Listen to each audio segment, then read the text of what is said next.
ವಾಸ್ತು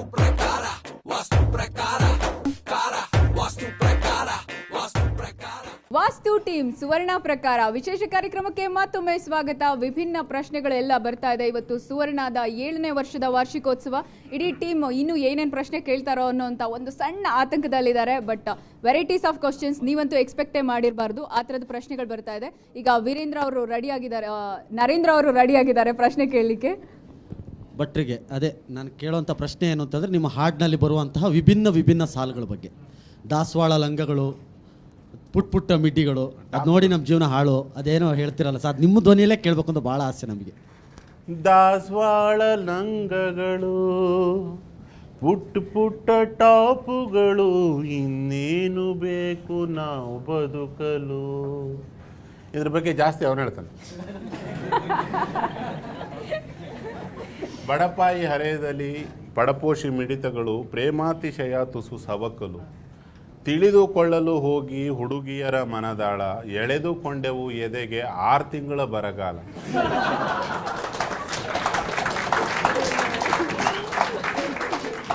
ಒಳಗೊಳಗೆ ಕುಡಿಯೊಡೆದ ನೋವೆಲ್ಲ ನಮ್ಮದು, ಸ್ಪಂದಿಸಲು ರೆಡಿ ಇರದ ಹೂವೆಲ್ಲ ನಿಮ್ಮದು, ಬೇಸರ ಕಾತರ ಗಡ್ಡ ಹಳೆ ಹಾಡು. ಇದೇ ಹಾಡನ್ನ ನಾವು ಭಟ್ರ ಬಾಯಲ್ಲಿ ಇಷ್ಟೊಂದು ಸಿಹಿಯಾದ ಸಾಹಿತ್ಯದಿಂದ ಕೇಳಿದ್ವಿ. ಇದೇ ಒಂದೇ ಇದನ್ನ ನಮ್ಮ ಜಗ್ಗೇಶ್ ಸರ್ ಅವ್ರ ಸ್ಟೈಲಲ್ಲಿ ಹೇಳಿದ್ರೆ ಹೇಗಿರ್ಬೋದು? ದಾಸವಾಳ ಹೂವುಗಳು, ಅರ್ಧೋಗಿರೋ ಕಾಕಗಳು, ಏನು ಬೇಕು ಮನ ಮರ್ಯಾದೆ ಹೋಗಲು.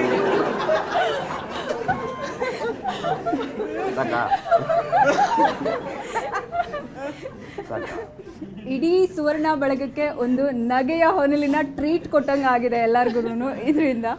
ಸೊ ನೆಕ್ಸ್ಟ್ ಪ್ರಶ್ನೆ ನಮ್ಮ ಶಾಸ್ತ್ರಿಗಳು ಕೇಳ್ತಾರೆ. ದೇವರ ಕಾರ್ಯಕ್ರಮ ಅಂದಿದ ತಕ್ಷಣ ಶಾಸ್ತ್ರಿಗಳಲ್ಲಿ ಪ್ರತ್ಯಕ್ಷ ಆಗಬೇಕು ಸುವರ್ಣದಲ್ಲಿ. ಸೊ ಶಾಸ್ತ್ರಿಗಳ ಪ್ರಶ್ನೆ ಏನಿದೆ ನೋಡೋಣ ವಾಸ್ತು ಟೀಮ್ಗೆ. ನನ್ನ ಪ್ರಶ್ನೆ ಭಟ್ ಸರ್ಗೆ. ನಮಸ್ಕಾರ ಸರ್. ನಮಸ್ಕಾರ ಶಾಸ್ತ್ರಿಗಳೇ. ಈ ಘಟ್ಟದ ಕೆಳಗಿದಾರಲ್ಲ ಜ್ಯೋತಿಷಿಗಳು, ಅವರೆಲ್ಲ ಘಟ್ಟ ಹತ್ತಿ ಟಿ ವಿಗೆ ಬಂದಮೇಲೆ ದುಡ್ಡು ಜಾಸ್ತಿ ಏನು ತುಂಬಿಕೊಂಡ್ರಂತೆ. ಹಾಗಾಗಿ ನೀವು ಅದರಲ್ಲಿ ಏನಾದರೂ ಕಂಡುಕೊಂಡು ಸಿನಿಮಾದಲ್ಲಿ ಭವಿಷ್ಯ ಹೇಳಬೇಕು ಅನ್ನೋ ನಿರ್ಧಾರ ಮಾಡಿದ್ರೆ ಅಂತ. ಇನ್ನೊಂದ್ಸತಿ ಕೇಳಿ, ಏನು ಕೇಳಲಿಲ್ಲ. ಘಟ್ಟದ ಕೆಳಗಿರೋ ಜ್ಯೋತಿಷಿಗಳು ಘಟ್ಟ ಹತ್ತಿ ಮೇಲೆ ಬಂದಮೇಲೆ ಟಿ ವಿಲಿ ಬಂದು ಜ್ಯೋತಿಷ ಹೇಳೋಕ್ಕೆ ಶುರು ಮಾಡಿದ್ಮೇಲೆ ಅವರ ಖಜಾನೆ ತುಂಬತಂತೆ. ಹಾಗೆ ನೀವು ಅವ್ರಿಗೆ ನೋಡಿ ಇಲ್ಲಿ ದೊಡ್ಡ ಪರದೆ ಮೇಲೆ ಏನಾದರೂ ಜ್ಯೋತಿಷ ಹೇಳಕ್ಕೆ ನಿಂತರ ಅಂತ. ನನಗೆ ಈ ಭವಿಷ್ಯ ಅದನ್ನು ತಿಳ್ಕೊಂಡು ಏನಾಗಬೇಕಾಗಿದೆ. ಈಗ ನೀವೇ ನನ್ನ ಭವಿಷ್ಯ ಹೇಳ್ತೀರಿ ಅಂದರೆ, ಭವಿಷ್ಯ ಯಾವತ್ತು ಬದಲಾಗದೇ ಇರೋದನ್ನು ಭವಿಷ್ಯ ಅಂತಾರೆ. ಸಂಸ್ಕೃತದ ಅರ್ಥನೇ ಅದು. ಫ್ಯೂಚರ್ ಅಂದರೆ ಅದು ಫ್ಯೂಚರ್ ಡೆಸ್ಟಿನ್ಡ್, ಫಿಕ್ಸ್ ಇರುತ್ತದು. ನನ್ನ ಭವಿಷ್ಯ ಅದೇ ಆಗಿದ್ದಲ್ಲಿ ಅದನ್ನು ನಿಮ್ಮ ಬಾಯಿಂದ ನಾನು ಯಾಕೆ ಕೇಳಲಿ? ಅದೇನು ಬದಲಾಗಲ್ವಲ್ಲ. ಹಾಗಾಗಿ ಹೋಗಿ ಅದು ಕೇಳೋದು ಹೇಳೋದು ಎರಡೂ ನನಗೆ ತುಂಬ ಕಾಮಿಡಿ ಅನಿಸುತ್ತೆ. ಆಮೇಲೆ ಘಟ್ಟದ ಕೆಳಗಿನವರಲ್ಲ, ಘಟ್ಟದ ಮೇಲಿನವರಲ್ಲ, ನಮ್ಮ ಎಲ್ಲ ನಾಡಿನ ಎಲ್ಲ ರಾಜ್ಯಗಳಲ್ಲಿ ಎಲ್ಲ ಕಡೆ ಇದೊಂದು ದೊಡ್ಡ ಶಾಸ್ತ್ರ ಇದೆ, ಇಲ್ಲ ಅಂತ ಹೇಳೋದಿಲ್ಲ. ಅದು ದಂಧೆ ಆದಾಗ ತುಂಬ ಕೋಪ ಬರುತ್ತೆ. ಅದು ಯಾವುದೇ ಆಯಿತು ದಂಧೆ ಆಗಬಾರ್ದು. ಅದು ಯಾವುದೇ ಶಾಸ್ತ್ರಕ್ಕೆ ದಂಧೆ ಆಗೋ ಪಾಸಿಬಿಲಿಟಿ ಇರಬಾರ್ದು. ಅದು ಆಗಿ ಕೂತಿದೆ ಎಷ್ಟೋ 30-40 ವರ್ಷಗಳಲ್ಲಿ ಬೆಳೆದಿರೋವಂಥದ್ದು. ಅದನ್ನು ತುಂಬ ವಿನೋದಾತ್ಮಕವಾಗಿ ಕಾಲೆಳಿತೀನಿ. ಅದು ಸರಿ ಇದ್ದಲ್ಲಿ ಅದನ್ನು ಕೂಡ ಪ್ರಶ್ನೆ ಕೇಳೋ ಥರ ಕೇಳಿದ್ದೀನಿ. ಅದು ಇರ್ಬೋದು, ಒಂಥರ ಭವಿಷ್ಯ ಇದೆ ಪರದಲ್ಲಿ. ನಂದು ಇನ್ನೊಂದು ಗಂಭೀರವಾದ ಪ್ರಶ್ನೆ. ವಾಸ್ತವವಾಗಿ ವಾಸ್ತುಗೆ ದಿಕ್ಕು ಪ್ರಮುಖ. ಅಂದರೆ ಇದು ಪೂರ್ವ, ಇದು ಪಶ್ಚಿಮ ಅಂತ. ಸೂರ್ಯ ಹುಟ್ಟಾನೆ ಅಂದ್ಕೊಳ್ತೀವಿ, ಸೂರ್ಯ ಹುಟ್ಟಲ್ಲ, ಇದ್ದಲ್ಲೇ ಇರ್ತಾನೆ. ನಮ್ಮ ಭೂಮಿ ತಿರುಗುತ್ತೆ. ನಾವು ಯಾವುದೋ ಒಂದು ಕಲ್ಪನೆಯಲ್ಲಿದ್ದೀವಿ. ಹಾಗೆ ಮನುಷ್ಯ ಯಾವ ಕಲ್ಪನೆಯಲ್ಲಿ ಇದ್ದಾನೆ ಅಥವಾ ಭ್ರಮೆಯಲ್ಲಿದ್ದಾನ ಅನ್ನುವಂಥ ಪ್ರಯತ್ನವ ಇದು ಅಂತ. ಎಷ್ಟೋ ಸತಿ ಭ್ರಮೆ ಮತ್ತು ಸತ್ಯ ಎರಡು ಭಾಳ ದೊಡ್ಡ ತಾಕಲಾಟ ನಮ್ಮೆಲ್ಲರಿಗೂ ಆಗೋದು. ನಾವೆಂಥ ನಾಸ್ತಿಕರೇ ಆಗಿರ್ಬೋದು, ನಮ್ಮೊಳಗಡೆ ಒಬ್ಬ ಆಸ್ತಿಕ ಇರ್ತಾನೆ. ನೀವೆಂಥ ಆಸ್ತಿಕರೇ ಆಗಿರ್ಬೋದು, ನಿಮ್ಮ ಒಳಗಡೆ ಒಬ್ಬ ನಾಸ್ತಿಕ ಇರ್ತಾನೆ.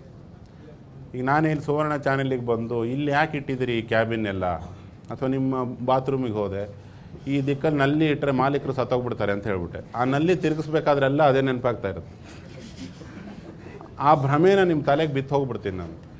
ಅದು ಢೋಂಗಿನೇ ಇರ್ಬೋದು, ಸತ್ಯನೇ ಇರ್ಬೋದು. ಅದನ್ನು ಈ ಸತ್ಯ ದರ್ಶನ ಮಾಡಿಸೋರು ಯಾರು? ಈಗ ಮಾಧ್ಯಮದವರೇ ಮಾಡಬೇಕು. ಮಾಧ್ಯಮದವರೆಲ್ಲ ನಾಲ್ಕು ಅವ್ರು ಬಿಟ್ಟುಕೊಟ್ಟಿದ್ರಲ್ಲ ಭವಿಷ್ಯಕ್ಕೆ, ವಾಸ್ತುಗೆ. ಇನ್ನು ಮಾಧ್ಯಮದವರು ಸತ್ಯ ದರ್ಶನ ಮಾಡಿಸ್ಬೇಕಲ್ಲ, ಇಲ್ಲ ಉದ್ಯಮದವ್ರು ಮಾಡಬೇಕು.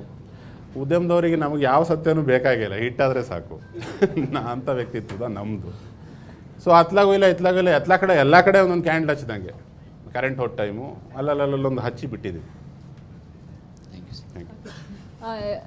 ಸಿನಿಮಾ ಟೀಮ್ನ ವಿಶಾಲಾಕ್ಷಿ ನಮ್ಮ ರಿಪೋರ್ಟರ್ ಒಂದು ಪ್ರಶ್ನೆ ಕೇಳ್ತಾರೆ. ಬೇಸರ ಕಾತರ ಹಾಡಿನ ಬಗ್ಗೆ ಅವ್ರದ್ದೊಂದು ಪ್ರಶ್ನೆ ಇದೆ. ಮದುವೆ ಆಗಿದೆ ಅವ್ರಿಗೆ?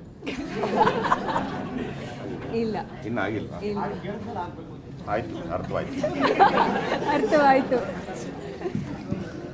ಬೇಸರ ಕಾತುರ ಯಶಸ್ಸಿನ ಹಾಡಿಗೆ ಒಬ್ಬರು ಡೈರೆಕ್ಟರ್ ಸರ್ಗಳು ಅದಕ್ಕೆ ಒಂದು ಸಾಹಿತ್ಯವನ್ನು ಬರಿಬೋದು. ಆದರೆ ಆ ಸಾಂಗನ್ನ ಹಾಡೋರಿಂದ ಹಿಡಿದು ಆ ಸಾಂಗ್ನಲ್ಲಿ ಅಭಿನಯಿಸೋರಿಂದ ಹಿಡಿದು ಒಂದು ಸಾಂಗು ಯಶಸ್ಸನ್ನು ಕಾಣುತ್ತೆ ಅನ್ನೋದು ನನ್ನ ಅಭಿಪ್ರಾಯ.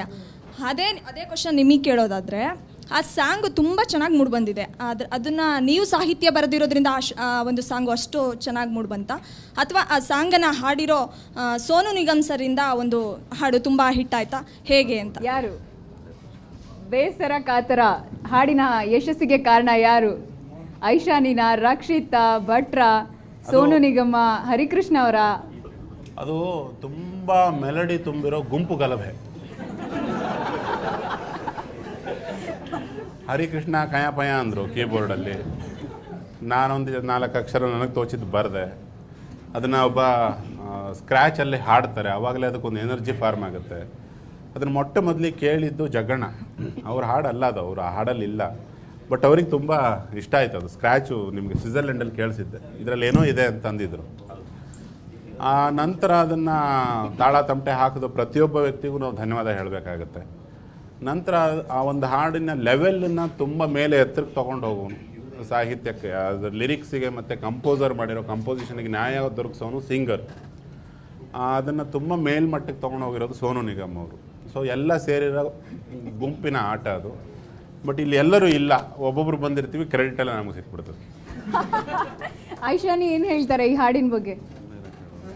ಈ ಹಾಡು ವಿಚಿತ್ರ ಆಗಿದೆ. ಯಾಕಂದರೆ ನೀವು ಸಾಂಗ್ ವಿಡಿಯೋ ನೋಡಿರ್ಬೋದು, ಅದರಲ್ಲಿ ವಿಡಿಯೋನಲ್ಲಿ ಬೇಸರನೂ ಇಲ್ಲ, ಕಾತರನೂ ಇಲ್ಲ. ಸೊ ಭಟ್ರು ಯಾವಾಗಲೂ ಆಪೋಸಿಟ್ ಮಾಡ್ತಾರೆ. ಆದರೆ ಐ ಥಿಂಕ್ ಸೋನು ನಿಗಮ್ ಅವ್ರು ಹಾಡಿದ ಮೇಲೆ ಐ ಥಿಂಕ್ ಅದು ಬೇರೆಯೇ ಲೆವೆಲ್ಗೆ ಹೋಗಿದೆ. ಯಾಕಂದರೆ ನಾನು ಯಾವಾಗಲೂ ಭಟ್ರು ಹೇಳಿರೋ ಮಾತಿದೆ ಆ್ಯಕ್ಚುಲಿ. ಅದು ಸಾಂಗ್ ಕೇಳಿದಾಗ ಯಾರು ನಿಮ್ಮ ಪಕ್ಕ ಕೂತು ಕಿವಿಯಲ್ಲಿ ಹಾಡಿರೋ ಹಂಗಿದೆ ಅಂತ. ಬೆಸ್ಟ್ ಎಕ್ಸಾಂಪಲ್ ಇಲ್ಲ, ಹೇಳಿ ಸರ್. ಒಳ್ಳೆ ಬ್ಯೂಟಿಫುಲ್ ಇಂಪೋರ್ಟೆಡ್ ಕಾರ್, ನಂದೇ ಇದೆ ಒಂದು ಕಾರು. ನಾನು ಓಡಿಸಿದಾಗ ಆ ಕಾರು ಎಲ್ಲರೂ ಇಷ್ಟಪಡ್ತಾರೆ, ಏನು ಒಂಚೂರು ಜರ್ಕ್ ಹೊಡಿಯಲ್ಲಪ್ಪ, ಕತ್ನೋವು ಬರಲ್ಲ ಅಂತ. ನಮ್ಮ ಹುಡುಗ ಒಬ್ಬ ಡ್ರೈವರು ಹಳ್ಳಿಯಿಂದ ಬಂದೇನೋ, ತುಂಬ ಬುದ್ಧಿವಂತ ಸರ್, ಏನು ಓಡಿಸ್ತಾನೆ ಗಾಡಿ ಅಂತೀರಾ ಅಂತ. ಸೇಮ್ ಗಾಡಿ ಅವ್ನು ಕೈ ಕೊಟ್ಟರು. ನಾವು ಈ ಮೂಲೆಯಿಂದ ಅಲ್ಲಿ ಬೀಳ್ತಾ ಇದ್ವಿ, ಆ ಮೂಲೆಯಿಂದ ಇಲ್ಲಿ ಬೀಳ್ತಾ ಇದ್ವಿ. ಲಾಸ್ಟ್ಗೆ ಮಕ್ಕಳಿಗೆ ದಾಚೆ ಓಡಿಸ್ಬಿಟ್ಟೆ, ಹೋಲೋ ಅಂತ. ಅಲ್ಲಿಗೆ ನಂಗೆ ಸಿಕ್ಕಿದ ಜಜ್ಮೆಂಟ್ ಏನು ಗೊತ್ತಾ, ಕಾರು ಭಟ್ರು, ಅದನ್ನು ಓಡಿಸೋ ಡ್ರೈವರ್ ಸೂಪರಾಗಿರಬೇಕು. ನಾನು ಈ ಹಾಡನ್ನು ಕೇಳಿದ ತಕ್ಷಣ ನಾನು ಫಸ್ಟು ಈ ಹಾಡು ಇಟ್ಟಾಗುತ್ತೆ ಅಂತ ಹೇಳಿದೆ ನಾನು. ಕಾರಣ ಏನು ಅಂದರೆ, ಒಂದೊಂದು ಪದ ಪುಂಜಗಳಿಗೆ ಎಷ್ಟೆಷ್ಟು ಡೆಪ್ತು ವಾಯ್ಸ್ನ ಕೊಡಬೇಕು, ಮತ್ತು ಎಲ್ಲಿ ಬ್ರೀದಿಂಗ್ ತೊಗೋಬೇಕು. ಮತ್ತು ಇದು ರೆಗ್ಯುಲರು ಹಾಡಲ್ಲ, ಒಂದು ರೆಗ್ಯುಲರ್ ಆಗೇ ಮಾಮೂಲಾಗೆ ಒಂದು ಟ್ಯೂನ್ ಹಾಕ್ಬಿಟ್ಟು ಯಾರೇ ಕೂಗಾಡ್ದು ಅದಕ್ಕೊಂದು ಲೆಂತು ಅಷ್ಟಿದೆ ಅಂತ. ಹೆಂಗೆ ಅಂದರೆ ಕಟ್ ಮಾಡಿ ಒಂಥರ ಗುಡ್ಡೆ ಮಾಂಸ ಹಾಕ್ದಂಗೆ ಮುಳುಕ್ಬೇಕು. ಬೇಸರ ಕಾತುರ ದೊಡ್ಡ ಹಳೆ ಹಾಡು ಈ ಥರ ಓಹೋ ಆಹಾ ಹೆಂಗಿದೆ ಅಂದರೆ, ರವಿ ಅಂತ ಹುಡುಗನಿಗೆ ತುಂಬ ಇಷ್ಟ ಆಗುತ್ತೆ.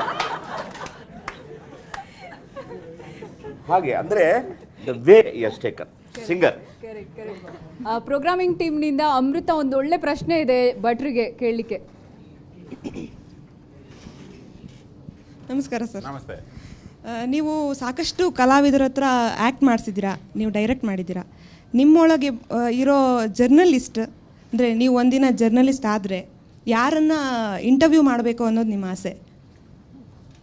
Super question. ಅವ್ರು ಹೋಗ್ಬಿಟ್ರು. ಅಣ್ಣ ಅವರು. ಯಾರದು? ಯಾರು ಸರ್? ಅಣ್ಣ ಅವರು. ಅಣ್ಣ ಅವರು. ಜಗ್ಗೇಶ್ ಅವರೇ, ನಿಮಗೂ ಇದೇ ಕ್ವಶನು. ನಾನು ಇದಾದ್ರೇನಾ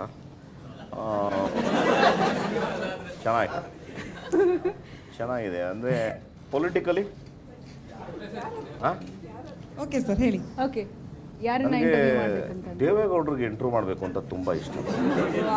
ಸರ್, ಅವ್ರಿನ್ನೂ ಇದ್ದಾರೆ ಭಾಳ ದೇವ್ರ ಇಷ್ಟ ದಯದಿಂದ. ಗೊತ್ತು, ಅದಕ್ಕೆ ಕೇಳ್ತಾನೆ. ಯಾಕಂದರೆ ನೀವು ಇಂಟ್ರೂ ನಾನು ನೋಡಿದ್ದೀನಿ. ಅವರು ಯಾವ ಥರ ಮಾಡ್ತಾರೆ ಇರೋದು ನಿಮ್ಮಲ್ಲಿ ನಾನು ನೋಡಿದ್ದೀನಿ. ನೀವು ನೋಡ್ರಿ ಈ ರೈಸು ರಸ್ತೆನ ಯಾವಾಗ ಕೇಳಿ ಅವರು ಅಲ್ಲ ಸರ್, ಇದು ಹೆಂಗೆ ರೇ ಕೂತ್ಕೊಳ್ರಿ ಹೇಳ್ರಿ, ಹೇಳೋದು ಕೇಳ್ರಿ ನೀವು. ಅದನ್ನು ನಾನು ಮಾಡಿದಾಗ ಅಲ್ಲ ಸರ್ ಆ್ಯಕ್ಚುಲಿ ಕೂತ್ಕೊಳ್ರಿ, ಅಯ್ಯೋ ದೇವ ಏನ್ರಿಪ್ಪ ಏನಪ್ಪ ಕ್ರಮಯ್ಯ ಪೇಪರ್ ಕೊಡೋ ಅಲ್ಲಿ ಮಾತಾಡೋಕ್ಕೆ ಬಿಡಲ್ಲ ಅವರು. ನನಗೆ ಬಲ ಇಷ್ಟ ಅವ್ರ ಹತ್ರ. ಸಿನಿಮಾ ಟೀಮ್ನಿಂದ ಜೈಯೂರ್ ಏನೋ ಪ್ರಶ್ನೆ ಕೇಳಿದ್ದಾರೆ. ಬಟ್ ಸರ್ ನಮಸ್ಕಾರ. ಸೊ ಒಂದು ಪ್ರಶ್ನೆ ಏನಂತಂದ್ರೆ, ನೀವು ಸೃಷ್ಟಿ ಮಾಡುವಂಥ ಪಾತ್ರಗಳೇನಿದೆ ತುಂಬ ವಿಭಿನ್ನವಾಗಿರುತ್ತೆ, ಅದು ನಿಮ್ಮ ರಿಫ್ಲೆಕ್ಷನಾ ಅಂತ.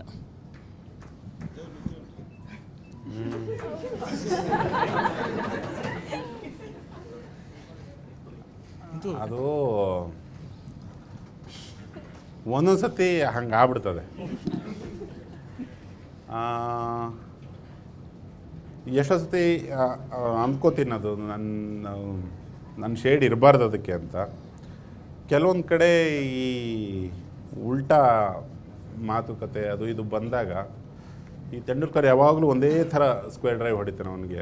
ಹಂಗೆ ಹೊಡೆದಾಗಲೇ ಅದು 4 ಹೋಗೋದು. ಹಂಗೆ ಸರಿಯಾಗಿ ಬಾರಿಸ್ಬಿಟ್ಟಿರ್ತೀನಿ, ಅದು ಆಮೇಲೆ ರಿಲೀಸ್ ಆದಾಗಲೇ ಗೊತ್ತಾಗೋದು. ನೀವು ಹೇಳ್ದಂಗೆ ಸುಮಾರು ಕಡೆ ಹಂಗೆ ಆಗೋದು ಹೌದು.